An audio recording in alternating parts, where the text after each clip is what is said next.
Bollywood star Akshay Kumar అంటేనే success కి care of address. అలాంటి తను ఇప్పుడు ఫ్లాప్లతో డీలా పడ్డాడు. ఏకంగా 16 ఫ్లాపుల వీరుడుగా మారాడు. లేటెస్ట్ మూవీ బడే మియా చోటే మియా రిలీజ్ కి ముందే ఫ్లాప్ అన్నారు.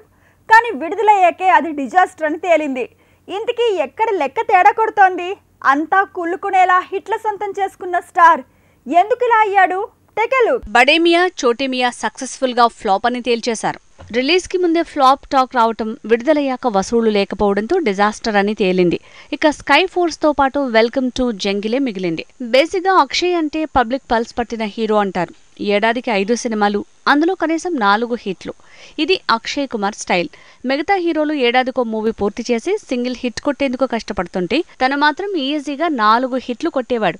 కానీ ఇప్పుడు కథ అడ్డం తిరిగింది. పుష్కరానికో హిట్ కష్టమైంది. ఆ మధ్య వచ్చిన సూర్యవంశీని వదిలేస్తే 2021లో 1 హిట్ 1 ఫ్లాప్ తో సరిపెట్టాడు అక్షయ్. తర్వాత 2022లో ఏకంగా 6 డజన్ ఫ్లాప్లు మూటగట్టుకున్నాడు. వరుసగా ఫెయిల్యూర్స్ తో ఫ్లాప్ మాస్టర్ గా మారాడు. Bachchan Pandey, Samrat Prithviraj, Raksha Bandhan, Kathputli, Ram Setu, action hero ఇలా వరుస ఫ్లాప్లు పడటం, అయినా సినిమాలు రావటం మారదు.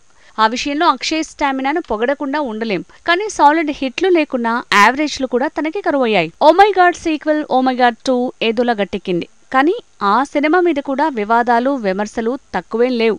సరే, కలిసొచ్చిన మూవీ సీక్వెలే గట్టెక్కించిందనుకుంటే తర్వాత కథ మొదటికొచ్చింది. సెల్ఫీలాగా మిషన్ గంజ్ ఫ్లాప్ అయింది. ఇప్పుడు ఈ ఏడాది బడే మియా చోటే మియా కూడా ఫ్లాప్ అని తేలింది. అమీర్ లాగే అక్షయ్కి కాలం కన్నెర చేస్తోంది.